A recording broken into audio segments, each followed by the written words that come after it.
Have you noticed Iran's been pretty quiet lately? I think we may have just found out why. New report shows that they're this close to being able to enrich uranium to the point of weapons grade for a nuclear weapon. Yikes. Joining us right now, Lisa Daftari, editor in chief at the Foreign Desk.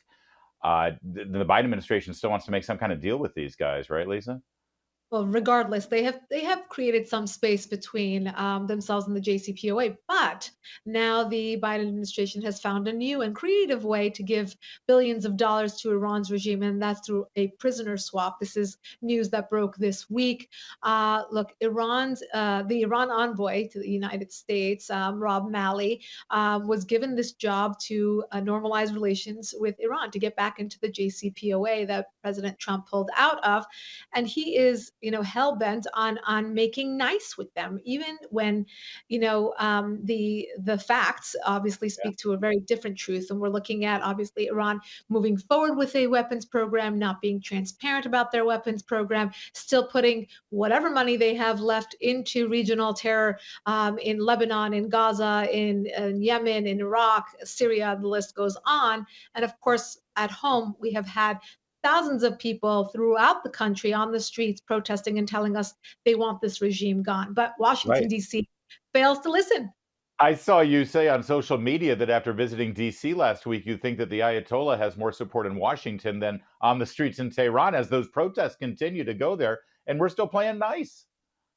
Absolutely. And that's what was so disappointing about my trip. Look, I obviously have done a lot of briefings, and I'm very grateful for the opportunity to speak in front of congressional members and fill them in on what I'm hearing, and what I'm reporting on from the streets of Iran. And they many of them attended and listened and are very curious and very interested in helping the people of Iran, and many of them support regime change.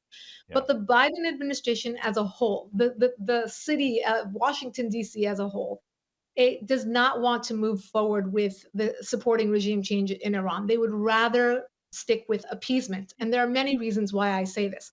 First, the Iran lobby has been very strong in Washington, D.C. for many, many years now. So they have gone to the same individuals who have whitewashed the crimes of the regime, who have said that the Iranian people are very happy under the Ayatollahs, and they continue to go to these individuals to get their information, their support, their briefings, etc. The second reason is because they're not looking to punish the tentacles of the regime. If you talk about punishing the IRGC, if you talk about the Revolutionary Guard, if you talk about punishing Hezbollah in Lebanon, if you talk about punishing the Houthis in Yemen, if you talk about cutting off the support for Palestinian Islamic Jihad and Hamas in Gaza and the West Bank, they don't want to hear it. And the Mhm. reason they don't want to hear it is because it goes right back to the umbilical cord, which is Iran's regime. Well, and speaking of Israel, the defense minister is now saying that they have intelligence to show that Iran is now shopping around a nuclear weapon to 50 different entities. I mean, that's a bit of a red flag, I would think. Why aren't we standing by our ally more? This is an existential threat to Israel. Absolutely. And you know what? We're seeing the same pattern with Russia and with Iran's regime, and of course with China, North Korea, etc. But more specifically, when you try to isolate or to impose sanctions, but you don't do it properly, the only thing you do is you wake up this wild beast to go on this, like you said, shopping spree of sorts.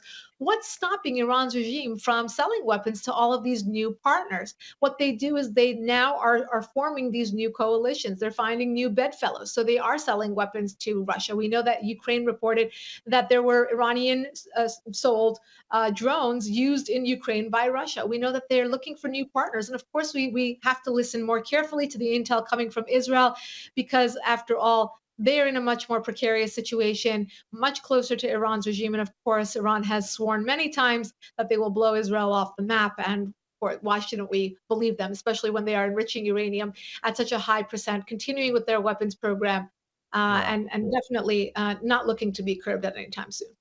And Lisa, if you could, in our last 30 seconds, what is the status now of the people's protests in Iran? Yeah, thank you for asking that, because a lot of people say, "Well, we don't hear about it anymore." It's still going on, and even though the people are not on the streets as often as they were before, we're still seeing protests, particularly more symbolic ones on the anniversary of the Islamic Republic, to ask for specific things, whether it's at the university, if it's in a specific sector. But it's the mentality of people. They are in revolutionary mode, and that is where they will continue to be until they see regime change. They want support from the Yeah. West, and they know they will not be able to carry it out. They look back at 1979 and they say to the United States, you wanted regime change then, and that was, of course, under President Carter. Why not want it now?